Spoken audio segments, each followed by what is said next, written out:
Producer, Man of Steel, Chuck Roven. Also producing Man of Steel, Debbie Snyder. As Martha Kent, Diane Lane. As JOR-EL, Russell Crowe. As Clark Kent, also Kal-El Superman, Henry Cavill. Director-producer Zack Snyder. Lois Lane, Amy Adams. General Zod, Michael Shannon. Theora Unchatrau. Writer David Goyer. And legendary composer Hans Zimmer. A massive torrent of applause from the press. Here we go. This is going to be fun. Yes, no, I will. I swear to God. I will get to you. It's going to be so exciting. Your question's going to be great. But I do want to start. I just want to ask Zach, just first of all. Yes. Because I saw the movie last night, and I loved the crap out of it. And I loved the crap out of it. That's good. No one's going to quote anything I say, so it doesn't matter. So in just sort of, I'm sure you've been asked this question a million times, but just for these guys, in sort of deciding like what the structure of the movie was going to be and who was going to be the main opposing force in the film, what was it about Zod? Because we couldn't really talk about this at Comic-Con last year because it wasn't public. What was it about Zod that made you say, yeah, that's a story that I want to tell? I'm uncomfortable talking about it now because it's okay, still, no, I'm just kidding. We'll I'm just joking. I think that Zod. The cool thing about Zod is that he offers a real threat, to Superman, like a physical and emotional threat to Superman that is, much stronger than any, earthbound, possibly earthbound threat. So, he's able to not only match him physically, but also he represents his people. So yeah. he's a hard opponent that way. Yeah, and then also just in the reporting today, obviously I'm sure because everyone saw the movie, right? It'd be weird if you didn't. Everyone saw the movie, so in the reporting, maybe try to be respectful of your audience and not give too many spoilers because the internet is murderous about that kind of stuff. So I'm going to talk in sort of a little bit more general terms today, but I just want to say that I really enjoyed that Zod had a real reason for doing what he was doing other than just, oh, he's a jerk. Like he really had a very nice, real, organic reason for everything that happens. Absolutely, yeah. Michael and I talked about it right at the beginning that like we wanted Zod to be, his point of view to be pretty clear, and that he didn't want anything that possibly, if this was happening to your planet and you were trying to save the people that you loved, what lengths would you go to? Yeah. All right, so this gentleman up front, yes, you had a question first. I was going to ask Amy Adams, who is a great Lois Lane in here, but it's a Lois Lane we've never seen before, to say the least. Can you talk about how, what attracted you to the part, Amy, and how you see this Lois as different from any previous ones? Yeah. Sure. I grew up watching Superman and loving the characters, and I think I've let it be known that I've auditioned several times. This was my third try, so thank you, Zach, for letting me play Lois. It's my pleasure. But I loved when I talked to Zach about this incarnation of Lois. What I loved was she was definitely still the intrepid reporter, but she was somebody who was going to be a part of the solution, not just part of the problem, and she was going to have more of an inner track on Clark and sort of be on the inside as opposed to being on the outside. And I really liked that, and I felt that was a very unique idea. And I really loved that Zach wanted it to be this big, amazing film, but also was very important to him to focus on the characters and the truth and grounding the characters in reality as much as possible in this amazing world that he created. That's a really cool point, because it really, what I got from watching the movie, not that anyone asked, but I'm going to tell you because I have a microphone, is the humanizing of all the characters and these characters that we've seen before. And, Lois was not just this one-dimensional, hey, I'm a plucky reporter. Like, she was a person, she was a real person. Yeah, he wanted all of the characters to have a really true heartbeat, and we spent a lot of time talking about that, and that impressed me about Zach. Excellent. Next question. This gentleman. No, Nope. Okay, I'm not right. Yes, ma'am. Hi. Just wanted to say first off that you guys did the damn thing with this movie. I loved it. And this question is for Zach, Henry, and Hans, because music plays a huge part in this movie. So personally for Superman, what music would be on his iPod? Would Superman listen to, and what hip-hop artists or songs would he listen to make himself feel super? Oh, you mean like his locker room music? His pregame? His jock jams. Yeah, that's cool. Wow. He's from Kansas, probably Dust in the Yeah. Wind by Kansas. Nice, Kansas. That's a pretty good question. One which I don't really have the answer for right now. Maybe like a whole bunch of Hans Zimmer score. Like Black Hawk Down. Yeah, Gladiator. No, I think that's on Russell's iPhone. I don't know. The whole point was we were trying to go and give him some custom music, I believe, you know, and I hope we succeeded. I think, well, Superman's an alien, so it's probably just like dolphin sounds or some sort of weird thing that human ears. That's cool. The next time I get asked that question, I'm going to have a really good answer. Yeah. I'll give you guys a playlist. Yeah. Start a playlist. Just print Spice Girls Greatest Hits and see what people say. Yes, you sir, front. Yes, sure. Okay, hello. This question is for Henry, Michael. Oh, thank you very much. Sure. So I would like you to talk a little bit. This is like two short questions about the same topic. It's just the superpowers that you guys have as characters. I was wondering, Henry, there's a lot of CGI, but how was doing the flight scenes? Did you have to do something related to that? And then for both, you're superheroes, so you're like kind of, you have superpowers, so you're not typical. You don't fight like in a typical way, but there's some martial arts styles in there mixed with something different. So I would like you to talk about these things. First, the flying thing for you, then for both the martial arts or not kind of style that you use. In short, superpowers and fighting styles. Yeah. Right. Flight, for one. There was a lot of rehearsal involved. When it came to actual super speed flight, it was mostly belly pan work. Belly pan is sort of the mold at the front of a person's body, and you lie in it. There's a special gimbal created. So I had a guy in a green suit and a green screen moving it depending on Zach's direction, and I just had to imagine what it was like to fly with lots of help from Zach's sort of imagery attached to it and his direction. There was also a lot of wire work which we did during the whole stunt process. That was incredibly complex, and the guys tested it amazingly. The guy called Jim Churchman just did a fantastic job on the wires. And yeah, I mean, that was probably the funnest part for me as far as flying, because I got to be 40 feet up in the air and sort of just completely out of control, sort of in my own control, someone else's control, thank goodness. And that was the stuff which made you feel like flight and Superman. Michael, what about that? What about the I mean, do you use like any martial arts? How was the style? It's mostly Krav Maga.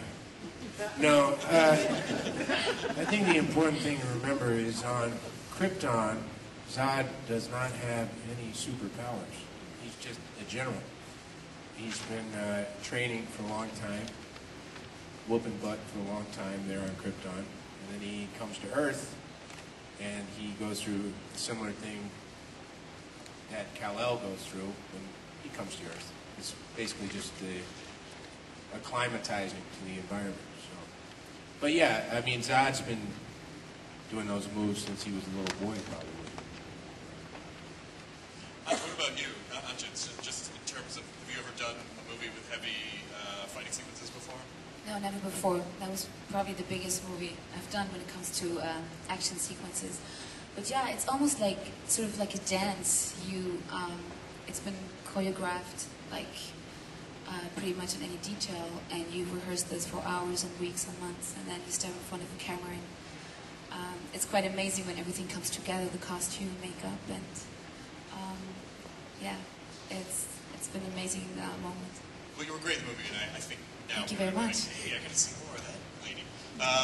What is your question, sir? This is for Henry. We use the word icon pretty loosely these days, but there's no questioning that this is an iconic character.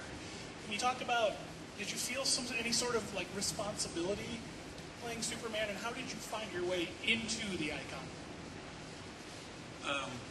Firstly, I don't think it's about finding my way into an icon. Playing an icon, you don't try and be an icon, because that defeats the purpose. The responsibility attached is enormous, and the realization that it actually really, really matters meant that I wanted to put the most amount of work into representing the character properly. And that especially applied when I was working out in the gym. When you feel like you can't push any harder, or you can't lift any more weight, you think, well, hold a second, I've got to look like Superman. There's a whole bunch of people out there who are relying on me to be that superhero. And so it really helped to, push up those extra few reps and just, become that character. Does that help? I have a question about just the arc of the character, which is Clark spends his whole life, like you can't fight, you can't fight, you can't fight. And then all of a sudden he's in a situation where he has no choice. So what's going on? What do you think is going on with him mentally? How does he break through that? He broke through it in the period where he gets the sage advice from JOR-EL. And it's then where he gets to really test himself. And when it comes to the fighting aspect, it's not really a matter of choice. You have to. And when it comes to characters like that, it's not, okay, now I've got to sort of change my thinking. You just respond accordingly. And that required fighting. Cool. Don't forget the first punch he throws is in defense of his mother, so it's not like it's kind of, I think if anyone was like... It's instinctual. Yeah. Yeah. That's my mom. About to throttle your mom, you might... Don't touch my mom. You might throw a punch. Yeah, you'd beat the crap out of Who has the microphone next? Henry.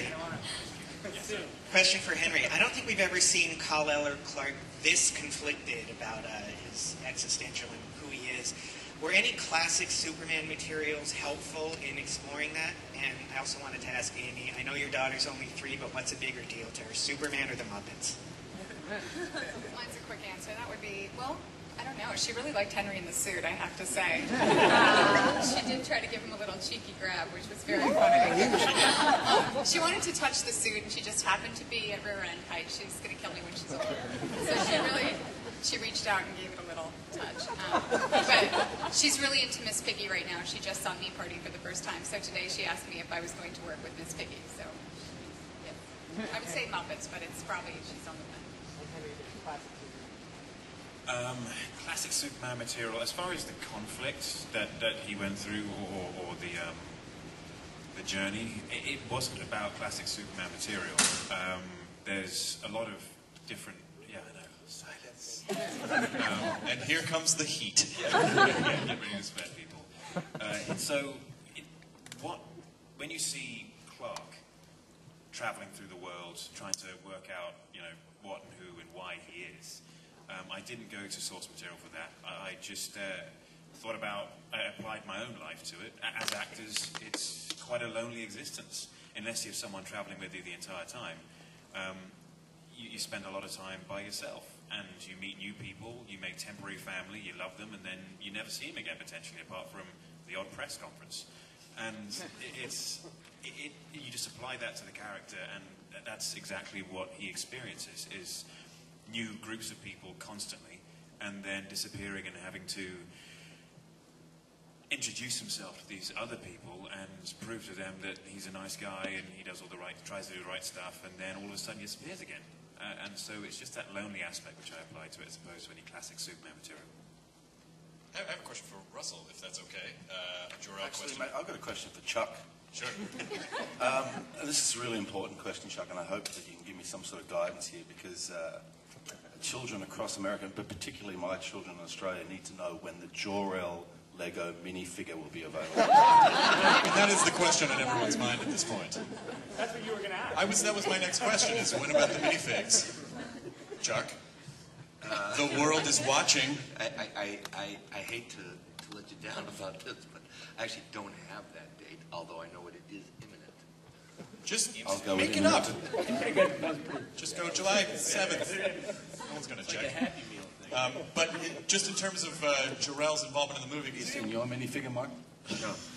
It's pretty good, man. Apart from the mininess, it's a really good look. Russell's not going to do the movie unless he can have a minifig. That's the deal. That's the deal, bro. But, And by the way, your minifig is amazing. Have you seen your minifig? No. You'll love it. You're talking Lego. You're saying Lego. Lego. Which is also the plural Lego. But when JOR-EL's pretty involved in this movie. When you see the original Superman, you're like, oh, Brando came in for an afternoon and just shot all of this stuff, and they put it at the beginning of the movie in a little bit. But JOR-EL is really the soul, kind of the soul of the movie. So what was the experience for you, just kind of being that with this? I have a confession. Might as well just get it out. Okay, we're all friends. I've never seen any other Superman movie. I haven't seen any of the ones with that fella in it, or the new young fella. I didn't see that either. I don't have any references in terms of cinematic experience. The only Superman reference I have is the 1950s black and white TV show that was on TV after school when I was a kid. So I don't have anything to draw on. The simple thing for me is I read the script. I thought it was a complex and really cool story as in and of itself. And I thought the problems that JOR-EL faced in terms of his decisions as a father was a very interesting thing to do, so that's why I got involved. Cool. Who has the microphone? I know you have a question, but I have to get a microphone to you. Yes, yes, sir. Hello. For Zach and for David, you both have adapted superhero or comic books before into films. Could you talk about the challenges of taking on the Superman franchise and also your decision to not include Lex Luthor as a character in this first film?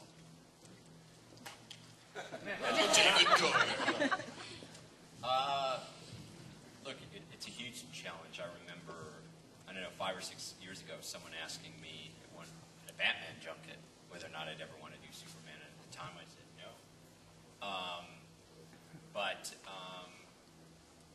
It's an enormous responsibility. People have a very proprietary relationship with Superman. A lot of people say that's my Superman, but you think, there's the Reeves Superman from the 50s, and the Fleischer Superman, and the Lois and Clark Superman, and the Donner Superman, and it's important to respect the iconography and respect the canon, but Henry was talking about this earlier. At the same time, you have to tell a story, and once you sort of land on who you think the character is and what his conflicts are, you have to let that lead you, and you have to throw all that other stuff away and not be worried about this epic responsibility, or it'll just crush you and paralyze you. Well, as a writer, when you strip it down, what do you think is the ultimate? What do you think is Kal-El's ultimate struggle? For me, it was very simple, and it's interesting that this occurred while I was writing the script. It's a story about two fathers, and while I was writing the script, I became a stepdad and a dad, and my own dad died, and so I never thought that my own experiences would be, find their way into something like this. But if you boil it down to that, it's a man with two fathers, and he has to decide, which kind of lineage he wants to choose. Yeah. My Kryptonian father or my Earth father, and in the end, it's kind of both, that make him the man that he becomes. Next question. Here. Who's the microphone? Yes. No, here. Oh, here. right there. Sorry. Okay. Henry, I hope you have seen some of the previous Superman. You don't? You didn't? Have you taken anything from other actors that have played this character before, if any, and how you wanted to be different from them? I did not take anything from the other characters who have played it before. As an actor, the way I do it and the way I viewed it is that all the actors that have come before, that's their interpretation of the source material being the comic books. And I wanted to have my interpretation, not out of a sense of ego, but a sense of the fact that it might be a disjointed performance if I have someone else's personality and their influence affecting the interpretation of the character. So I just went straight to comic books. Yes, I have watched the older movies, but I did not apply those performances to mine. I have a question for Diane, if that's okay. Diane? Hello. Mine over here. It's me. My question is, so this whole time, Jonathan Kent is like, you have to be secret, you have to be secret. Do you feel like Martha feels that way too? Or when he finally comes out and says, I need to go public, and she's like, she's a little weird about it. What do you think Martha's take is? Well, the first time she sees the suit is kind of the answer to the question. I mean, I love that line that we managed to come up with where she says, "Nice suit, son." Because it's been waiting to be revealed, and if anybody's holding their breath any more than Mom, I can't imagine who it would be. Yeah. Talk about your son coming out. It's kind of built in. Sorry, Chuck. That's a different story. Yeah, so I'm sort of relieved and grateful and a little bit overwhelmed by the havoc that it's wrought coming out of the collapsed house. And I love the metaphor of the family album that one would grab. What does one grab in a tornado or whatever, something like that happening to your home? It's the memories, and it's the value system of human life, and what is the value system of human life, really, and the imprint that we provided to Clark, So, I don't know if I answered your question, but I had a nice time. That was a gorgeous answer to the question, as a matter of fact. Next question. Yes, sir. How you doing, Zilla? This question is for Michael Shannon. You have the ability to play evil like no other. Like, where do you go to channel that evilness? And who packs a better choreographed punch, Eminem in 8 Mile or Henry in Man of Steel? Satan. Yeah, that's where I go for my evil. I get my bucket and I go down to the well. I say, Satan, are you down there? You gotta be evil today. I roll the bucket down in the well. The lava comes back up. I drink it. And it hurts. But then I take some Alka-Seltzer and some Pepto-Bismol. No, I don't know. I mean, I really don't know. I don't know. I couldn't be anything further from who I actually am. I'm kind of just a tall, lanky, goofy person. And then I do these other things. And I don't even necessarily ever think of it as evil.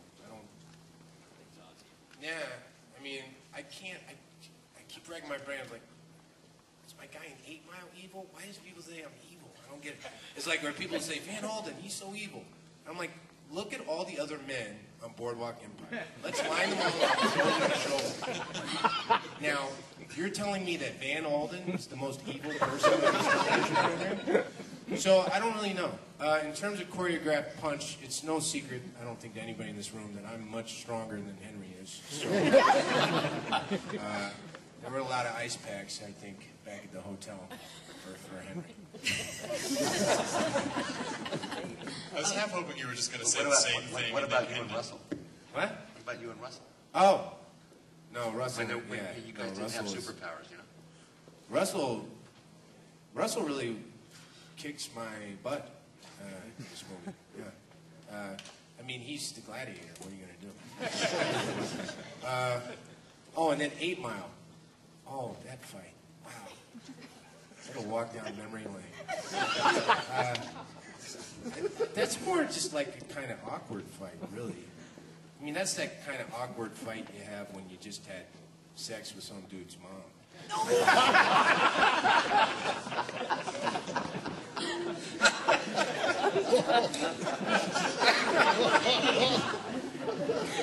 That was reasonably answered. Yeah. Are we moving on yet? Or at the end of that, you should have just made unbreaking eye contact with him. You just had sex with someone. Well, yeah, but the lasers might start coming up.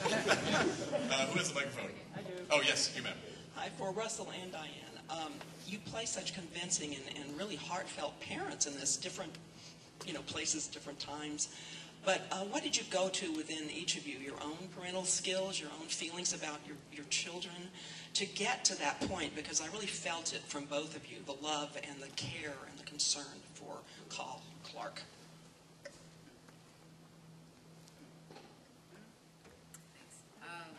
good question, a nice one to take a whack at.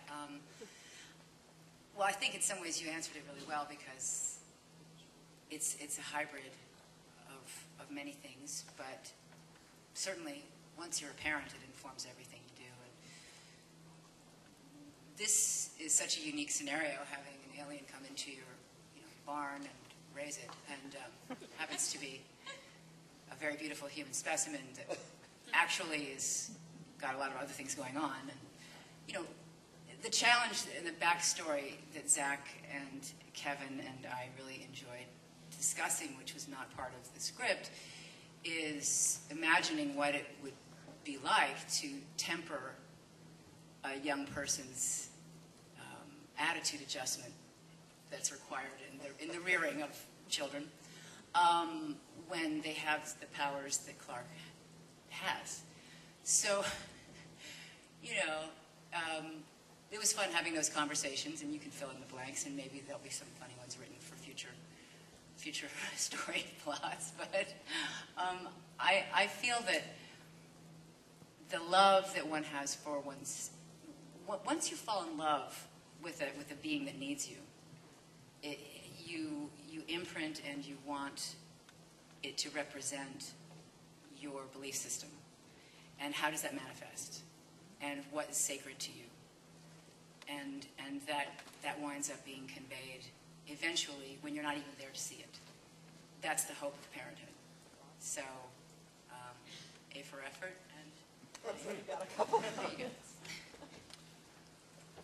I had a very interesting experience being a father on this movie. I think Zach employed 4 babies as the recently born Kal-El. And unlike in my own experience as a father of 2, I've managed to dodge all the piss and the poo, even though I'm pretty slick with a nappy. But on this movie, I got farted on first. That was okay. Pissed on, that was a little inconvenient. Then the topic happened. Under those hot lights. It was after lunch, to be expected. And I got a handful of the essential Kryptonian material. So I learned a lot. I had new experiences as a parent on this movie that I hadn't previously had. So thank you, Zach. I just want to, add to the tapestry of your life as best I can. For Mr. Snyder and Mr. Goyer, one of the very simple sources of beauty in this film for me was the nonlinear narrative.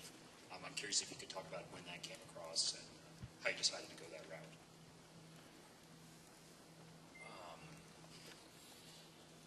Usually anytime I've ever been involved in a non-linear story, you start it in a linear manner first, just to make sure it makes sense, and then you chop it up and move it around, and that was a process that we started with when Zach came aboard, and some of it shifted.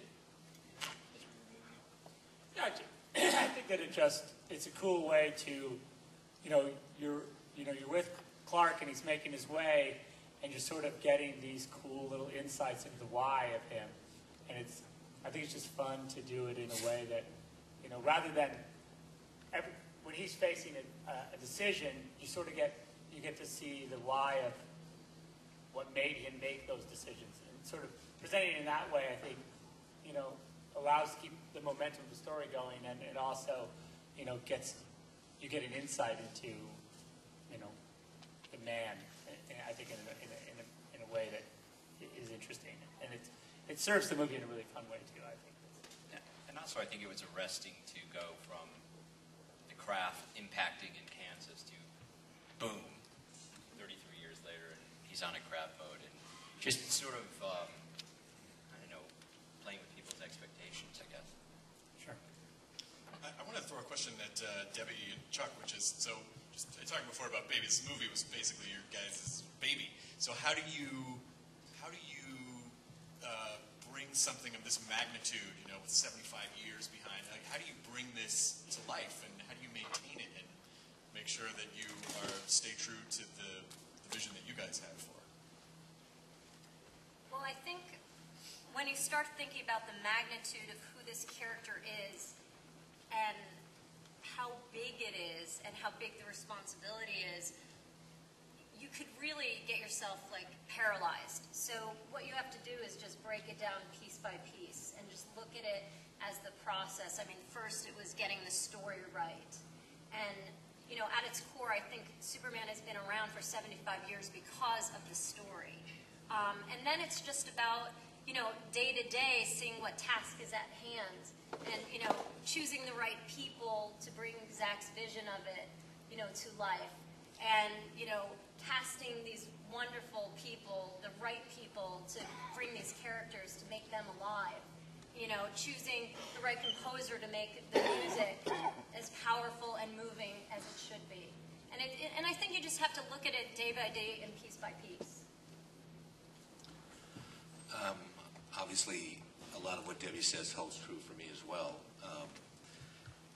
You know, when I was fortunate that there was already an existing draft of the screenplay when I was asked to join the process, and was very, you know, excited about the potential. Excited because of the challenge, and, you know, a bit scared because of the challenge, but those are the great, you know, that scaredness or you know, that is what makes something worth doing. And we were really, really blessed that we had a, you know, it doesn't happen all the time that everybody's got the exact same vision of what we're trying to accomplish. And really, you know, the vision that we followed, which ultimately was Zach's, was in concert with everybody who was working on the movie. And so it was a really a great process. And it was, in that sense, notwithstanding the fact that we shot a huge amount of days, even though, you know, almost 3 times the normal shooting schedule. And the post-production process, because of the visual effects, went for an extraordinary amount of time. And it doesn't really matter how expensive the movie was. You never really think you have enough money to get it all done.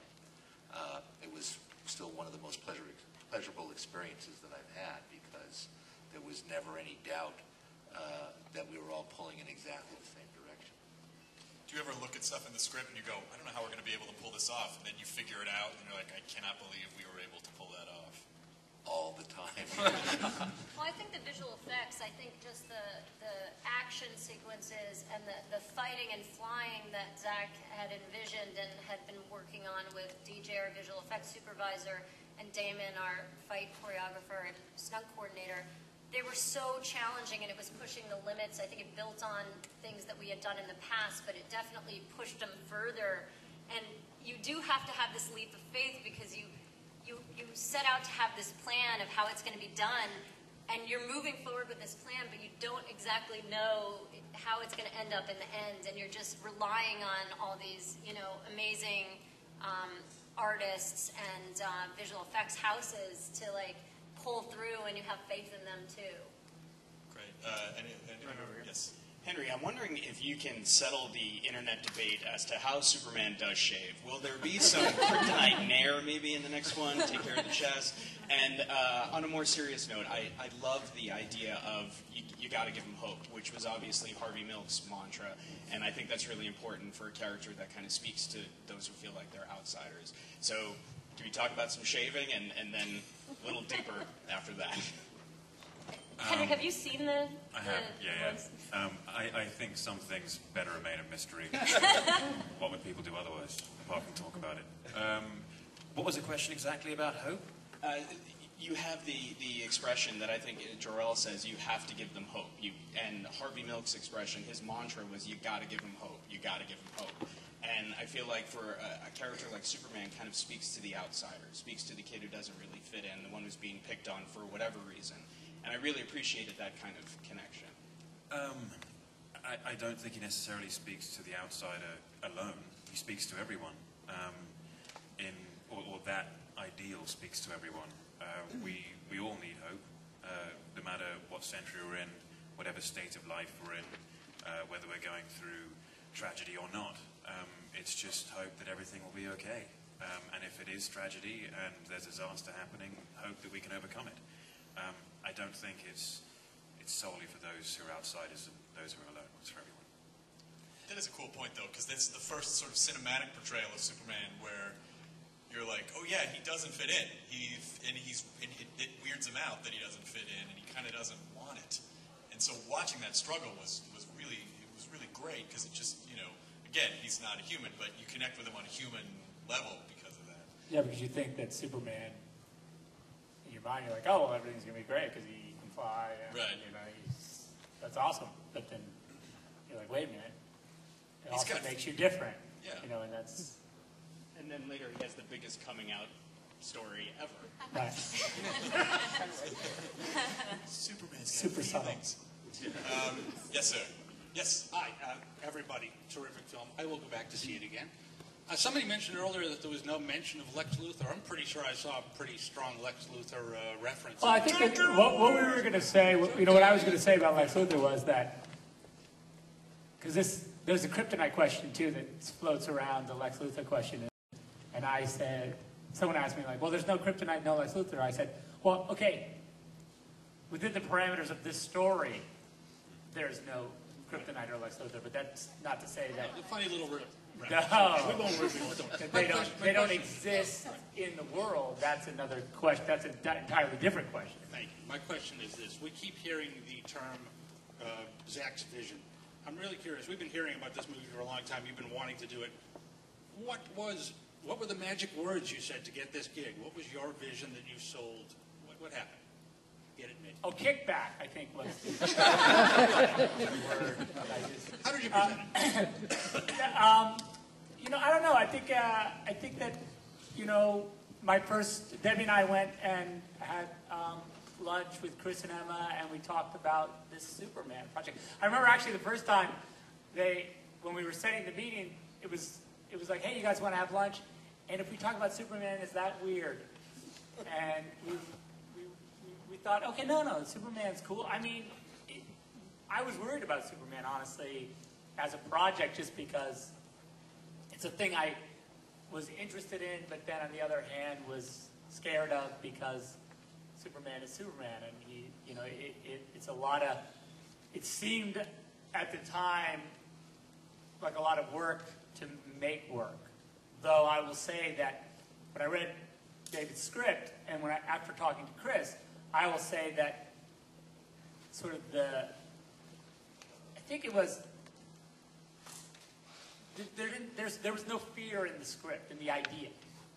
The idea was very straightforward and very confident.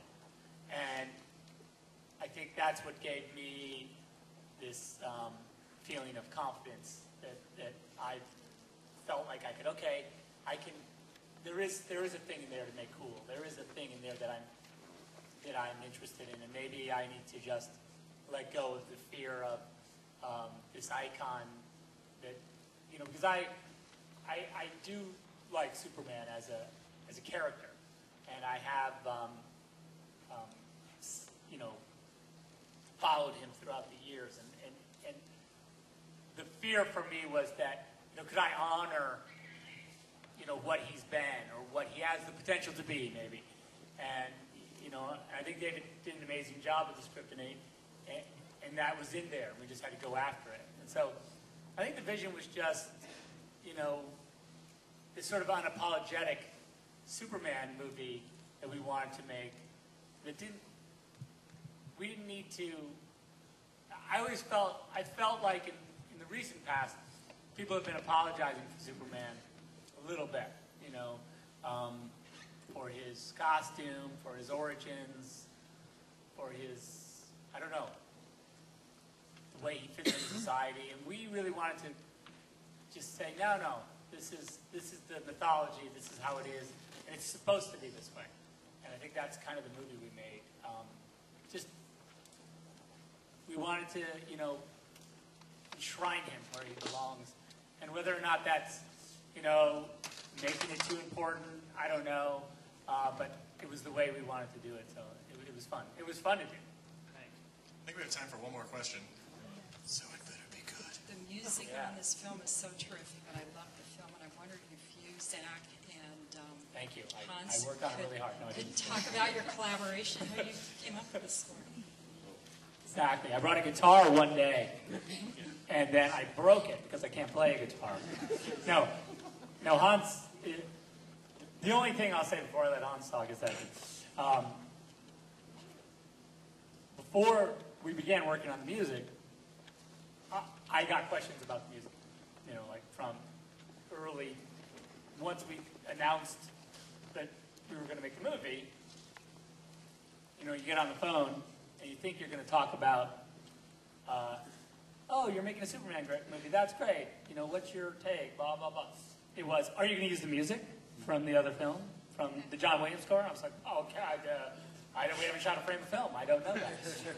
But that's how we knew that music was out there and that it's a strong piece of music. But because our philosophy, of course, was we wanted to act as if no films had ever been made. We wanted to act as if we had found these comic books under our bed and said, hey, this would be a cool movie. We should make this Superman into a movie. Because we had sort of taken that point of view, there was no cherry picking of stuff. You couldn't go, hey, it'd be cool if we just borrowed these couple little things. That's fine, right? So we knew that it was going to be, everything was going to be from zero. And I was hoping, we talked early about, you think, Chris, you think you could, like, when you're down there talking to Hans about your other movie, could you twist his arm or bribe him somehow into working on a Superman movie? And I don't know exactly what was said, but for whatever reason, he agreed. So I don't know if there's pictures or we could ask him now. what it is exactly. But, yeah. Well, I was a reluctant bride. I kept going because not like Russell. I had actually seen the other Superman movies, and I just think that John Williams' music is incredible. So a couple of things happened. Yes, Chris said to me, "Come on, you could do the Superman movie." And I kept saying, no, I can't do the Superman movie because the big difference is when you went into Warner Brothers with the idea for a Superman movie, you actually had an idea. I have nothing. And then Zach and I started talking, and his vision, I mean, completely, it's entirely, the only reason the score exists is because he sort of took me by the hand and went, this is what I want to do. And I'm going, yeah, I can feel that. The other thing is he's a great artist. He doodles, he draws, and that's a great language for me because, and David, I think you forgive me for this, because the way we started was, I said, I don't want to read the script, tell me the story, because then I knew what was in his head. Zach and I started. Yeah, because then I knew what was in his head, and we knew one thing, but you know, here's the thing, I know what it's like to be a foreigner, I know what it's like to be an outsider. I have no superpowers. But other than that... Oh, come on. Yeah, exactly. So I was going from this, and the other thing which I think both Zach and I felt was really important was this idea of hope. You know, that we would celebrate something. We would celebrate an America that has not been celebrated in so long. And just be genuine and right from the heart. And then there came the moment after 3 months of procrastination where Zach said, hey, you got anything yet? I'm going, well, got some sort of posters you could put up on the fridge. He goes, well, I love posters. I love doodles. I'll be down on Tuesday. And then afterwards he confessed that Chris actually said to him, if you're not going down to Zimmer's place, you're never going to hear it. So that's how we did the score. It's funny, too, because one thing I think that's interesting, and one thing that comes through, I think, the score, it's a giant, there's big events in the film, and the score is amazingly supportive of those events. But there is also, the thing I think that Hans did that's amazing is that there's this, and we talked about it even before I heard it, you know, we had said, like, oh, it'd be cool if the score, if the Superman score was humble, if there was humility in the score, in like the Superman theme, if you will, if there was humility in it, which is really hard. Like what? It's like abstract. I just said humility, and now make that into music, whatever that means. Like thank God I'm not a musician, because like I would never do that to him, right? Like, oh, it'd be cool if this chord was more, if it was humble. It's like, what the fuck? I'd probably laugh, and he probably said like, what the fuck, that guy, I want to kill him. But you hear it, and it's like it's in it, you know. It's literally that's, you know. He says he doesn't have the superpowers, but like you hear, you know, whatever that is, however many notes that is, just in that little thing, and you're like, wow, that's humble. You know, well, I just said it.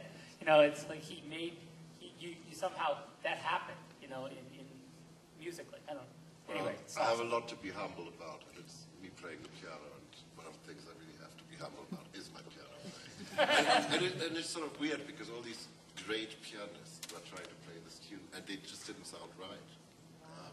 It had to be, you know, the bad right hand. Cool. Excellent. Well, thank you very much, everyone, for coming out, and